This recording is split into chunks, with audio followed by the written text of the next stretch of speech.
The Galactic Empire raised their banners high, declaring humanity broken, our fleets scattered, our worlds conquered. Alien voices echoed with laughter in grand halls, celebrating the fall of Earth's children. But in the silence that followed, a single human diplomat stepped forward and whispered Rule Number 1. In that moment, the galaxy remembered why you never count humanity out. The ultimatum, the Terran embassy, floated like a silver needle against the backdrop of dying stars, its elegant spires a monument to humanity's supposed advancement into civilized space. Ambassador Elena Vasquez stood at the crystalline viewing wall of the diplomatic chamber, watching as 300 Craxan warships materialized from hyperspace, their hulls gleaming with a dark crimson of fresh blood. "Ambassador," her aide Marcus Chen said quietly from behind her, "the Craxan Supreme Chancellor is demanding immediate communication." Elena didn't turn from the window. She had been expecting this moment for 12 years, ever since humanity had been forcibly inducted into the Craxan Empire as a protected species. The euphemism had fooled no one. Earth and her colonies were slaves in all but name. Their resources stripped, their people conscripted for labor, their technology regulated to prevent any hope of resistance. "Put him through," Elena said, her voice carrying a calmness that made Marcus step back in surprise. The holographic form of Supreme Chancellor Thrax materialized in the center of the chamber, standing 3 meters tall even in projection. His chitinous exoskeleton gleamed with ceremonial war paint, and his forearms spread wide in a gesture of absolute dominance. Behind him, lesser Craxan officials clustered like eager predators awaiting the kill. "Ambassador Vasquez." Thrax's voice resonated through the chamber, each word dripping with satisfaction. "By decree of the Craxan Empire, Earth's probationary period has ended.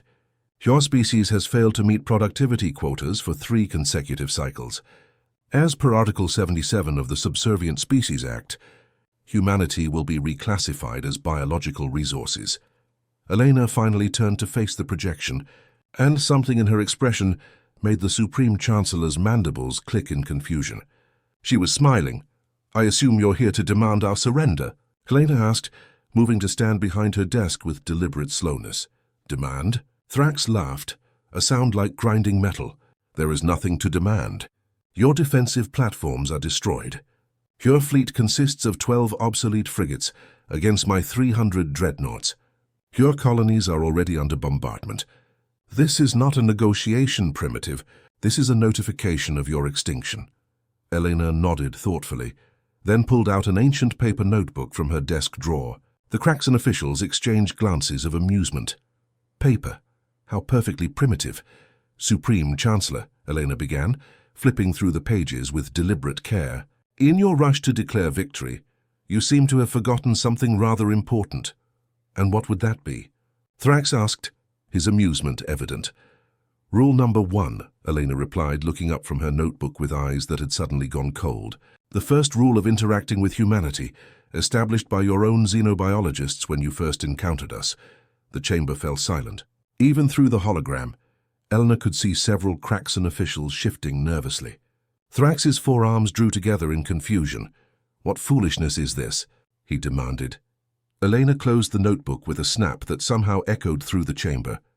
"Rule Number 1. Never put humans in a position where they have nothing left to lose." She touched a control on her desk, and suddenly every display screen in the Craxan command ship lit up with data streams. Not Craxan data, human data. Classified files, military deployments, economic reports, all flooding their systems faster than their technicians could respond.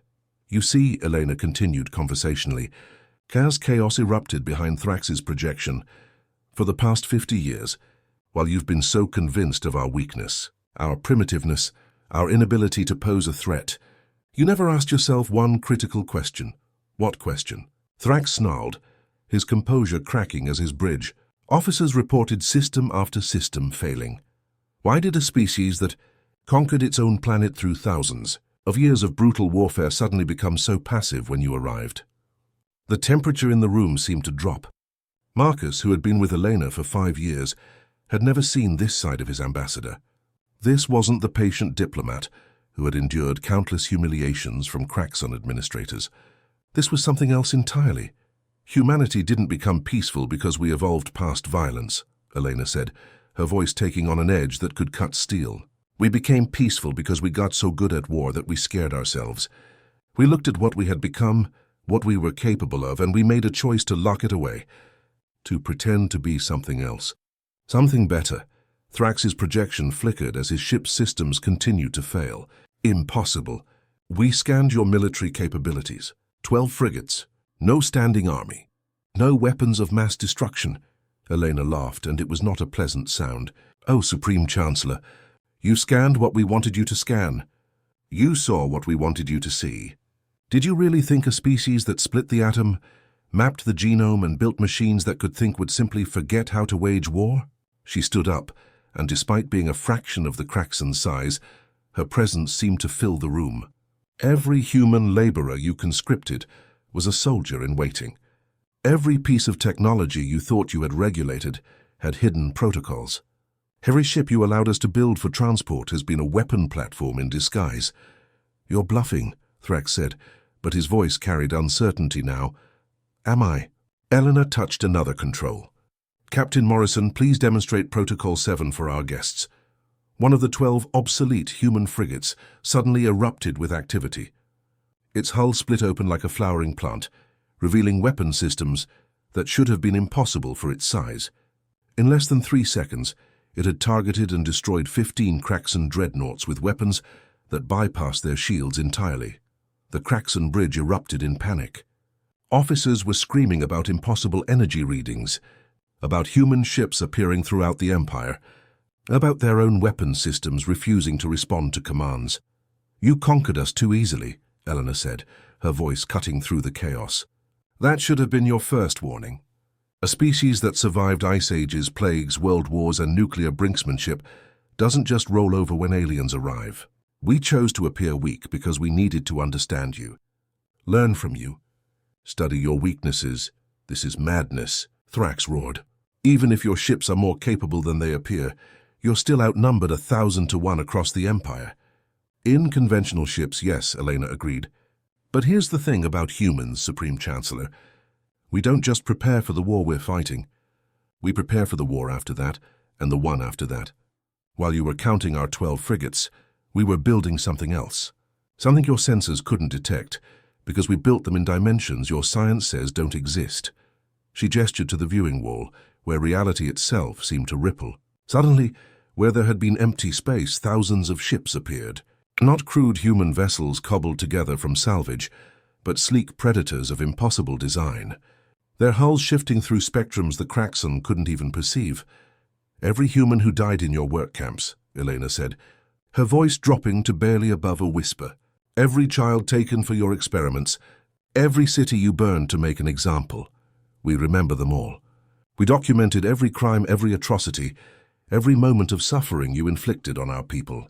And now, Supreme Chancellor, it's time for the lesson you should have learned from our history."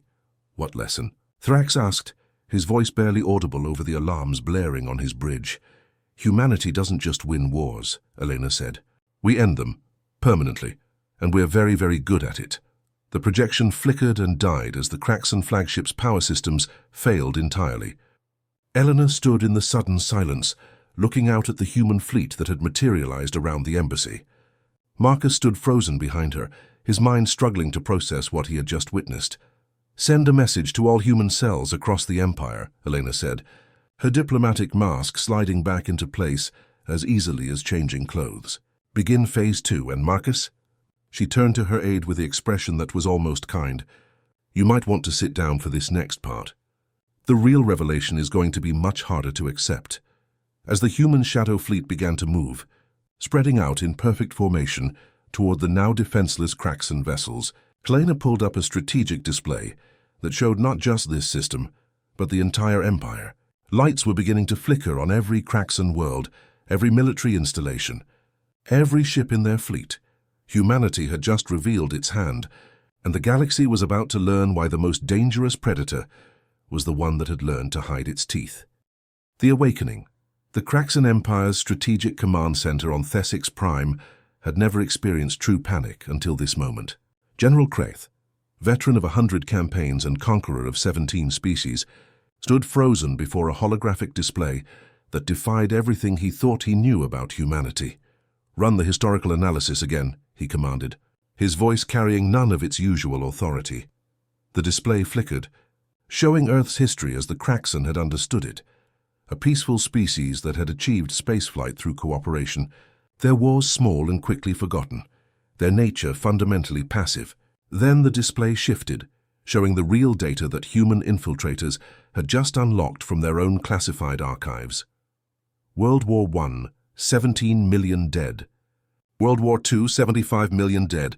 The Mongol conquests, the Taiping Rebellion, the European colonization of entire continents. The numbers scrolled past in a crimson cascade that made even the battle-hardened Kraxon officers step back in horror. They killed millions of their own kind, whispered Lieutenant Vax, before. They even left their planet. They had weapons that could sterilize entire cities. And we thought them weak, Krath said, his mandibles clicking in what his species recognized as fear. We saw their united world government, their apparent peace, and assumed they had always been thus. The central display shifted to show a human woman, middle-aged and unremarkable, wearing the simple grey coveralls of a mining laborer. She had worked in the deuterium mines of Kasix for 8 years, never causing trouble, always meeting her quotas. Now the display showed her real identity. Colonel Sarah Chen, Special Operations Command, with a list of qualifications that included expertise in xenobiology, explosive ordnance, and something called asymmetric warfare. How many? Krath asked quietly. All of them, his intelligence officer replied, her voice hollow. Every human laborer, every servant, every conscript. They're all military. They've been rotating personnel for decades, ensuring every human in the Empire has tactical knowledge of our infrastructure. A priority alert flashed across the display. Krath accepted the communication, and the image of Admiral Zor appeared, his usually immaculate uniform torn and scorched. "General, the 7th Fleet is gone," Zor said without preamble. The humans didn't destroy it. They took it. Somehow they had personnel aboard every ship. When the signal came, they simply assumed control. "Our own vessels are now bombing our orbital platforms." "Impossible," Krath said. "Our security protocols were designed by the humans we enslaved to work in our technology sectors," Zor interrupted. "They built back doors into everything. Everything, General. Our weapons, our ships, our planetary defense grids. We invited them into our most sensitive facilities because we thought them too primitive to understand what they were seeing." Another alert. This time it was Governor Then from the agricultural world of Verdis. His compound was on fire behind him. "The humans have risen on every agricultural station," Then reported, his aristocratic composure shattered. "But they're not destroying the food production. They're redistributing it to the Quelani and the Mordax." Krath's blood ran cold. The Quelani and Mordax were other protected species under Kraxon rule. If the humans were arming them, organizing them, "It's not just us," he said slowly. "They're liberating everyone." As if in response to his realization, Ambassador Elena Vasquez's face appeared on every screen in the command center. Behind her stood figures from a dozen enslaved species, all armed with weapons that bore human design signatures. "Citizens of the Kraxon Empire," Elena began, her tone conversational, as if discussing trade negotiations rather than revolution. "By now you're beginning to understand the scope of your miscalculation. You saw our democracy and thought it meant we were weak. You saw our reluctance to fight and thought it meant we couldn't. You saw our diplomacy and thought it meant we were afraid." She paused, allowing her words to sink in across the thousands of worlds receiving the transmission. "The truth is, humanity spent 5,000 years perfecting the art of war. We got so good at it that we nearly destroyed ourselves multiple times. When we finally achieved world peace, it wasn't because we forgot how to fight. It was because we remembered the cost too well." The image shifted to show human history, the real version. Nuclear explosions, biological weapons, chemicals that could melt flesh from bone. Wars fought with robots, with viruses, with weapons that killed based on genetic markers. The Kraxon officers watched in horrified fascination as humanity's true face was revealed. "When you arrived," Eleanor continued, "we made a collective decision. We could have fought you then. Our analysis suggested we had a 47% chance of victory. But victory would have meant the death of billions, possibly the destruction of Earth itself. So we chose a different path. General Kraith found himself leaning forward despite himself. This human, this primitive, was explaining how they had orchestrated the downfall of an empire that had stood for 3 millennia. "We let you conquer us," Elena said simply. "We let you believe you had won. And while you were busy congratulating yourselves on subduing another primitive species, we were studying you, learning your languages, your technologies, your weaknesses. Every human you took as a servant was gathering intelligence. Every scientist you forced to work in your laboratories was memorizing your technical specifications. Every laborer in your mines was mapping your infrastructure. The display showed human positions throughout the empire, not as scattered dots of resistance, but as a perfectly coordinated network. They had people everywhere, in power stations, communication hubs, military installations, even in the private homes of Kraxon elite. But here's the part that should truly terrify you," Elena said, leaning toward the camera. "We could have destroyed you at any time in the last 5 years. We had the capability, the positioning, the resources, but we didn't. Do you know why?" She smiled, and it was neither cruel nor kind. It was the smile of a teacher about to deliver a particularly important lesson. "Because despite everything you did to us, we still believe in giving people a chance to choose a better path. This revolution isn't about vengeance. It's about liberation.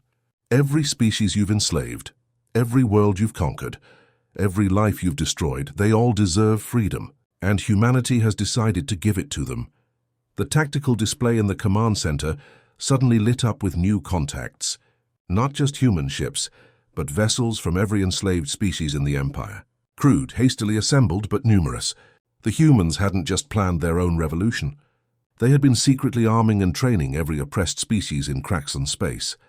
"Sir," the sensor operator said, his voice cracking, "we're detecting massive quantum signatures throughout the Empire." "The humans? They're opening portals." "Portals to where?" Krath demanded. His answer came as massive structures began emerging from quantum space above every major Kraxon world. Stations, defensive platforms, entire fleets of ships that shouldn't exist. The humans hadn't just been building in secret. They had been building in parallel dimensions, hiding an entire civilization's worth of military assets in spaces the Kraxon couldn't even perceive. Elena's image reappeared. "You're probably wondering how a species you considered primitive managed to develop technology beyond your understanding. The answer is simple. We never stopped innovating.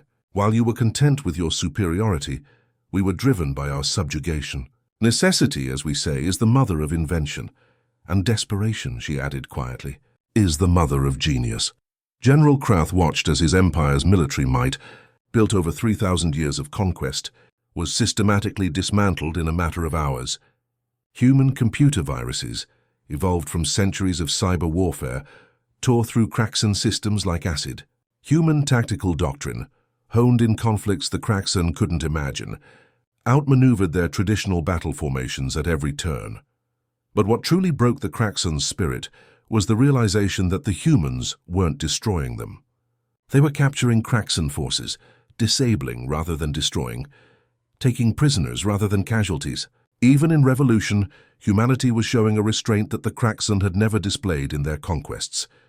"We learned from our history," Elena's voice continued over the chaos. "We know what happens when revolution becomes revenge. We've seen the cycles of violence that can consume generations. So we're offering you something your empire never offered anyone, a choice. Surrender," she said simply. "Acknowledge the freedom of all species you've enslaved. Accept the new order that's emerging, or resist, and learn why humanity locked away its warrior nature for so long." General Kraith looked around his command center at officers who had conquered worlds, at soldiers who had never known defeat. They all looked back at him with the same expression, the dawning realization that they had already lost, that they had lost the moment they had dismissed humanity as weak. Slowly, reluctantly, General Krath reached for his communication console. His words would echo through history as the moment the Kraxon Empire truly understood what they had awakened. "All Kraxon forces," he said, his voice heavy with the weight of 3,000 years of supremacy coming to an end. "Stand down. The humans have won." The reversal.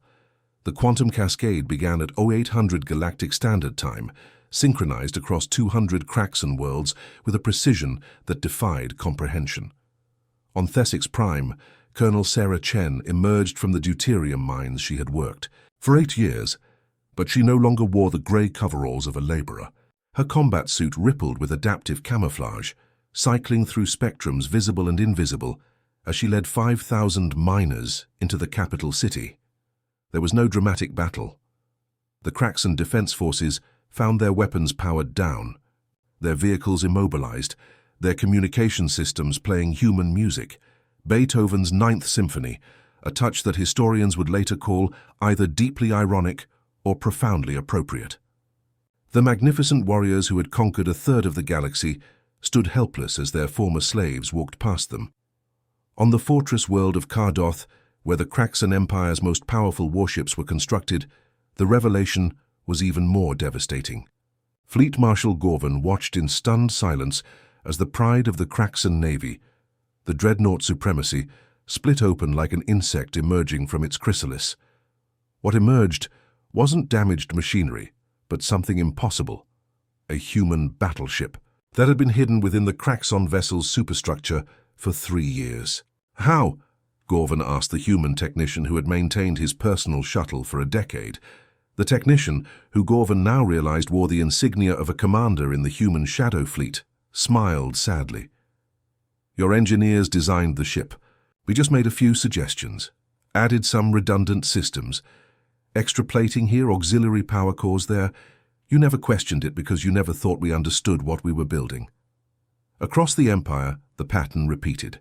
Every Kraxan ship discovered human modifications, hidden weapons, secret protocols.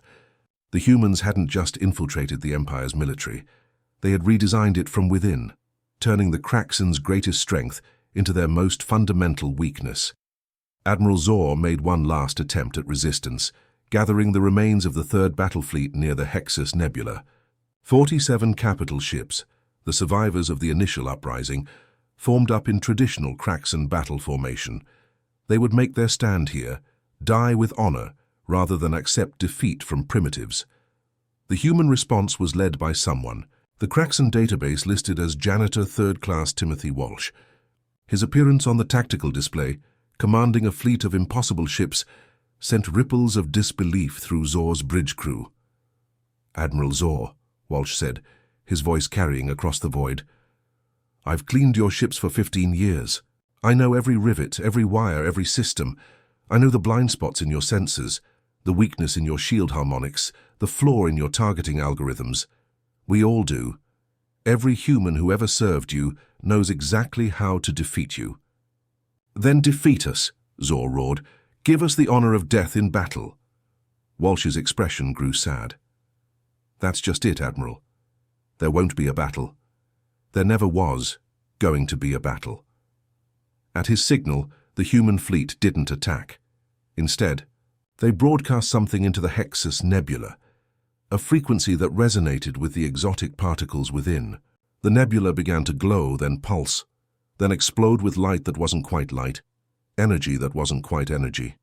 When it faded, Zor's fleet was still there, unharmed but completely powerless.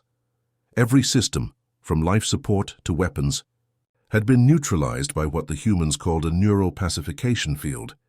We developed it to end our own wars, Walsh explained as Kraxan ships drifted helplessly.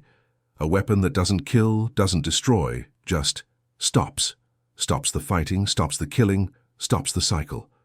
We could have used it years ago, but we needed you to understand something first. Understand what? Zor asked, defeat heavy in his voice.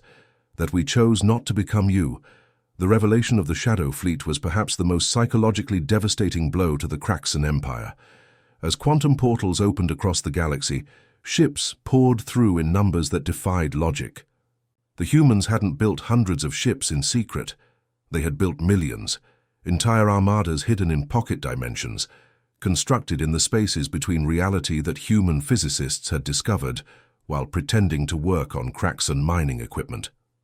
But the ships themselves told a story that terrified and confused the Kraxan in equal measure. Each vessel was unique, bearing design elements from every species the Kraxan had conquered. Human engineers hadn't just studied Kraxan technology, They had recovered and improved upon the technologies of every civilization the Empire had absorbed. The colonies' bioorganic hulls, thought lost when their homeworld was stripped. The Mordax's probability drives, banned as too dangerous after their conquest. The Yilians' consciousness transfer systems, destroyed as heretical by Kraxan priests. All of it had been preserved, hidden and perfected by humans who saw not primitive technology to be discarded, but pieces of a greater puzzle. On the Kraxon throne world of Empyrean, Supreme Chancellor Thrax stood in his war room, watching his empire dissolve in real time. Every update brought news of another system liberated, another fleet converted, another world declaring independence under human protection. But it was the report from his intelligence chief that finally broke his understanding of reality. "Supreme Chancellor," the officer said, his voice hollow, "we've discovered something about the humans' initial surrender to us 50 years ago." "What?" Thrax demanded, though part of him didn't want to know. They didn't just plan this revolution from the beginning. They deliberately lost to us. Their entire civilization made a conscious choice to be conquered because they calculated it was the only way to free the entire galaxy from our rule. The implications hung in the air like poison. Humanity had sacrificed its freedom, accepted decades of slavery and oppression, allowed countless humans to die in labor camps and experiments, all as part of a plan to liberate not just themselves, but every species under Kraxon rule. "They turned themselves into a weapon," Thrax said slowly. "Their entire species became a liberation army disguised as slaves." Ambassador Elena Vasquez chose that moment to appear on the war room's display. Behind her stood representatives of 17 different species, all former Kraxan subjects, all now free. But it was the figure standing beside Elena that made Thrax's heart stop. High Philosopher Ken, the most revered Kraxan spiritual leader, who had been thought dead for 20 years. "Hello, Thrax," Ken said calmly. "I've spent the last 2 decades with the humans, learning about their philosophy of war and peace. They showed me something remarkable, their history of transformation. Nations that were once bitter enemies becoming allies. Peoples who committed genocide learning to live together. They believe the Kraxon can undergo the same transformation." "Never," Thrax snarled. "We are conquerors. It is our nature." Elena stepped forward. "So were we. Humans conquered each other for millennia. We perfected war to such a degree that we almost destroyed our entire planet multiple times. But we learned something that you haven't yet.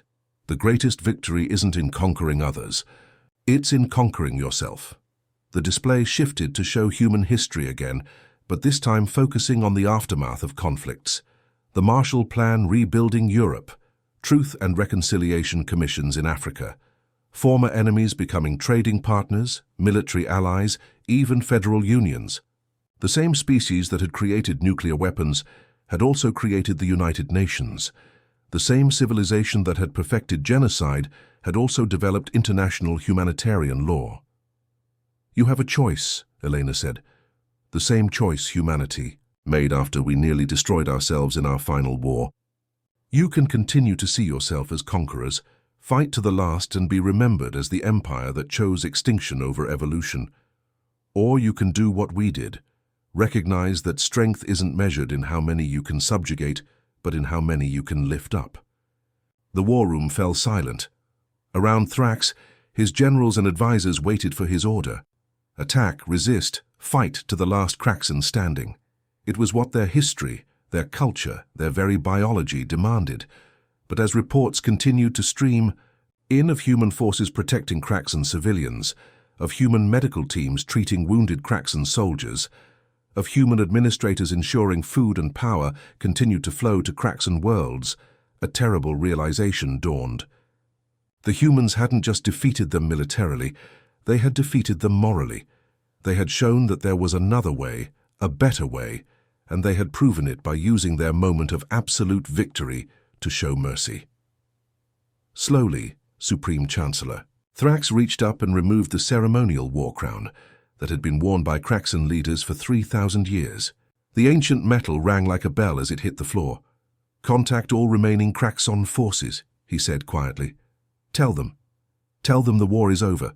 We surrender unconditionally to the human coalition. But Elena shook her head. No, Supreme Chancellor. We don't accept your surrender. Confusion rippled through the war room. Even the humans' allies looked surprised. We accept your partnership, Elena continued. The galaxy doesn't need another conquered empire. It needs the Craxon to join us in building something new. Something better.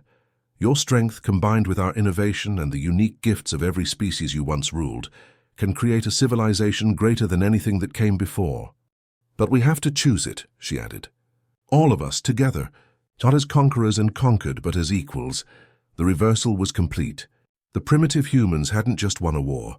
They had transformed the very nature of victory itself. And in doing so, they had given the galaxy something it had never had before, the chance to begin again.